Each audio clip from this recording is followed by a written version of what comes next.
I'm here to talk about the state of affiliate marketing and the idea of an omni-channel program. So this is obviously a big issue for everybody, and a lot of different approaches have taken place here, many of them wrong. But let's first take a look at the affiliate channel and why you should be paying attention to this. 80% of advertisers are running affiliate programs. 84% of publishers are running affiliate programs. Not convincing enough, $4.2 billion moving to $6.8 billion. You can read the data up here. You've got $39 billion in revenue coming into the affiliate channel. It's the fastest growing channel of marketing, period. 80% of affiliates or 80% of merchants are allocating 10% of their budget, and 14% of commerce is happening now through the affiliate channel. When I started in 1999, it was less than 1%. It's growing really fast. Look at the transactions that happened this year. We're looking at a $2.3 billion purchase on Commission Junction. We're looking at that was actually a $1.5 billion purchase for Ebates by Linkshare. And then eBay Enterprise, Permira, Banneker, the whole Magento transaction, we're part of that same family, was a $982 billion transaction. Pepperjam, our company, is owned by Permira, just like Magento. We're a marketing side, separate companies, but part of the same family. So let's talk about omnichannel. We don't have a lot of time, and I know there's going to be questions. I hope there's going to be questions. So I'm going to go right into this, and then you guys can bring up things that you're interested in talking more about. On average, 78% of consumers abandon transactions. On average, 80% have plans to go in store. Now, I always do this, so be honest, and let me just ask you a question. If you shop online, and then after you shop online, you go in store, just raise your hand. So I do this every time. And most of the time when I do this, more than 50% of the people say, yeah, I browse online, I look online, and then eventually I go in store. Maybe they're trying on a pair of shoes that they looked online, they're trying to smell the cologne, they want to hear the headphones. Because the offline people are now matching the prices online, you have people shopping offline or shopping online and then taking that price in store. Evidence of that is also that you have these people price matching for the internet. So there's a lot of results here showing that this is actually happening. So this produces a big problem for the omni-channel folks. How are we going to handle this? How are we going to handle online, that's us, right, dealing with this traffic, this immense traffic that's going offline? How do we track it? So the solutions have been pretty horrible to date. So one of the solutions was, okay, we're going to have printable coupons. So we're going to print a coupon, the person's going to bring it in store, they're going to go up to the register. When they go up to the register, the clerk behind the register is supposed to understand how that works. And they're supposed to have integration, but that never happens. First of all, the consumer is standing behind the counter, sitting there go, here's a coupon, and makes them look cheesy. They're embarrassed. There's three people behind them while the clerk tries to figure out how their machine works. Second of all, it doesn't track it appropriately anyway, and it requires a ton of integration. So you have to go through and you have to integrate the e-commerce platform into the offline platform. And this just doesn't work. So then you have mobile.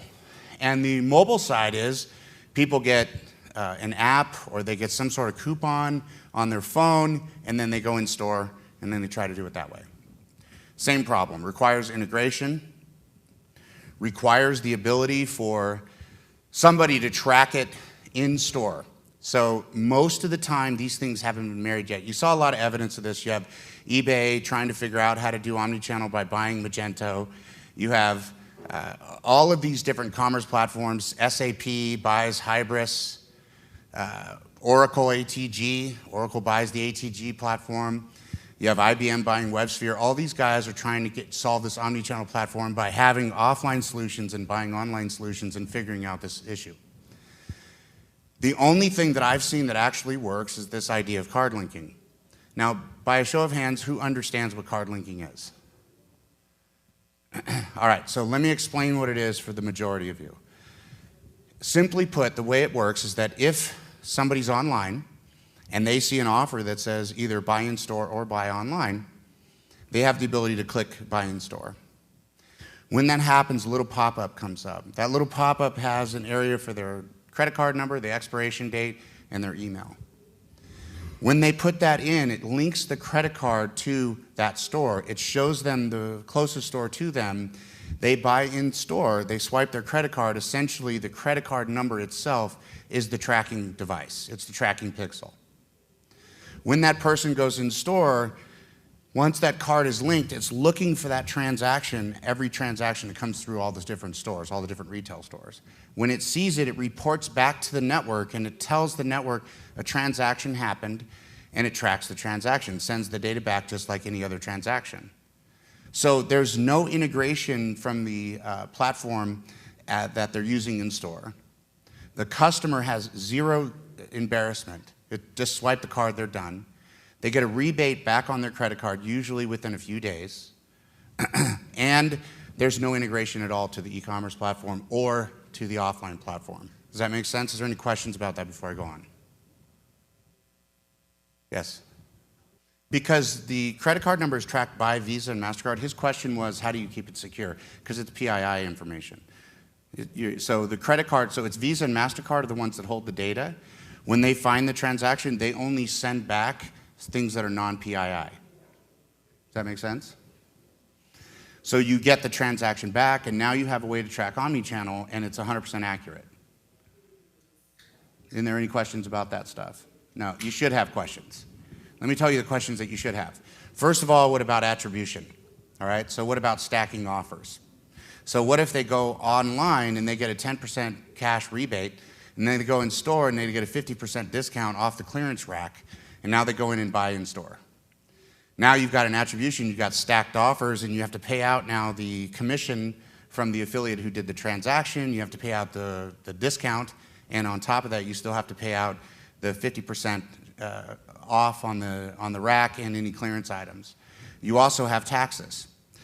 The downfall of card linking is that the transaction payout is done based on the total amount of the receipt. So that includes taxes. That includes anything and everything that's on that, including all stacking. Now, the way that you account for this is you figure out, you look at your data and you figure out how much you need to adjust the payout to accommodate for the situation occurring, and then you reduce your payout. You still have the ability to track these transactions when they come offline in store, and it still gives you the ability to motivate publishers to do this so you can pick up the tracking. That brings up another question that you should have. The next question is, and merchants seldomly ask this, but they should be asking this, where is the area that you don't have any data? Now, everybody's a data fiend, right? Everybody in this room is after data. A lot of the presentations and things that are happening here at the show, all about data. Analytics, big data, analytics, all over the place, constantly, right? Everybody's trying to figure out analytics. Where do you have zero data? Let's look at this again. You have zero data on omnichannel. If you have an offline store and you're doing online stuff, do you have any data like this that shows you what percentage of your people are abandoning and going in store? You don't. So why would you pay out a commission on transactions that you may already be getting because you know that they're planning on going on in store? That's the question you should have, right? Why would you do that? How much do you pay for data and analytics right now? Now, how would it change your marketing processes if you knew how many people were abandoning and going in store? How would that change the way you market?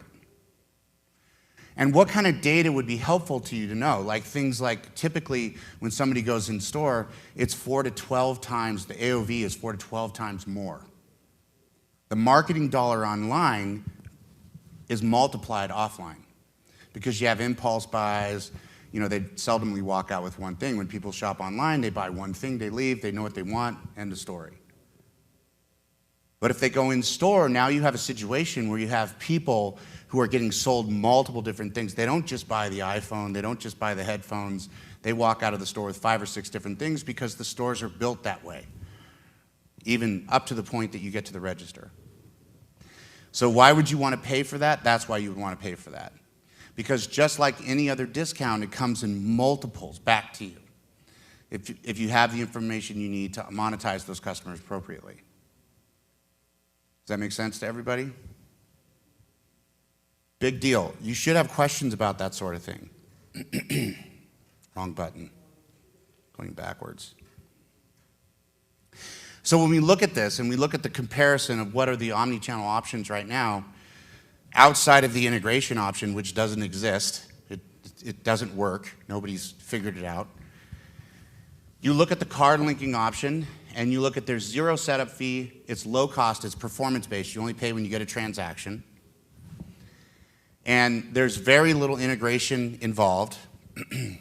There's no customer barriers. There's no clerk management of the process. They don't need to know anything or what happens with it. There's a large amount of customer education. So along with the stacking, you also have customer education. Customers are still getting used to the idea of a pop-up coming up and putting in a credit card number and not actually buying anything at that point, but registering themselves to buy something later in order to get a rebate. So there is some customer education. This will change over time as it becomes more popular. But there is a little bit of, so what you have to do when you do these things and you set them up is in that initial popover that comes up or a light box or however you set it up, you have information in there that makes the customer feel secure. It's branded to the merchant. It has all kinds of security things. It explains to them what's happening, you know, so that they understand what's going on. The conversion rates on this have been absolutely massive. Almost every single person who registers a card goes through with the transaction. They love doing it. And the PII information. Those are the two, that customer education process where you're asking for PII information like their credit card number and the expiration date is a challenge, and so there's some education. Now the alternative is mobile and paper. And mobile and paper, there's a huge amount of setup cost, initial setup cost. It is low cost on a recurring basis because it is performance based. There is moderate integration. There is some integration required to it. There are definite customer barriers. There is definite change management that has to occur with the clerk so they understand how this thing works. And there's no management of the customers because it doesn't ask for any PII information. It's just a download. But it also doesn't convert very well. So I want to open it up to the floor so you guys can ask questions about this. Hi. How do you incentivize the customer to put their credit card in on the online front? So typically you give them a rebate. So, you know, in the old days you'd have a manufacturer suggested rebate, right? So you have a rebate and they mail you something, right? And that gets them to come in and they would mail you something to go in store in order to get you to shop. It's the same idea. So what happens is they get, like, instead of a coupon, instead of a discount on the transaction, they get a rebate based on the amount of the transaction. So it could be a 10%. You just basically take a coupon, turn it upside down, and you turn it into a rebate. And that incentivizes the consumer to use the process. What other questions? Did I just give you the questions and then answer them? Is that why nobody has any questions? Let me answer this question. I don't work for the card linking companies. I'm the chief strategy officer for Pepperjam. But part of our strategic play is to understand how to optimize and monetize these transactions that we're losing as a transaction-based network. And if you're a merchant and you're here, you should be worried about the same exact thing, because what I've found out is that the offline people and the online people are often totally different groups, and most of the time they're competitors with each other. The offline people are blaming the online people for taking their transactions, which does happen, and the online people are blaming the offline people because people go in store. You can only fix one of those. You can fix the revenue that's going from the online people to the offline people. And you know, I've been looking into this for about 3 years. I've looked at card linking several different times and several different people that offer card linking, and this to me is the best solution as it stands right now. It's empirical, the data is true. You know, the obstacles I've given you, you know, what they are, you have to account for that stuff. If you're going to put card linking in place, you have to really, really think about that because it is an issue when you look at stacking and that sort of thing. And you have to accommodate for that when you set your payouts for these kind of transactions. What we're doing as a network is we're taking, normally the way card linking works is that you as a merchant goes and sets up your own account with them and you have your own one single account. So you have one account for you and your consumers. What we're doing is we're making it so that the entire affiliate base, all the affiliates that you have, hundreds or thousands of affiliates that you have, all become card linking affiliates so that it multiplies dramatically the results that you get. They're marketing in-store and offline. So we're actually opening this to every affiliate instead of each affiliate having to get their own card linking strategy set up, which dramatically changes the competitive landscape when it comes to this. We have investigated different models, different vendors, and different channel partners to use for this.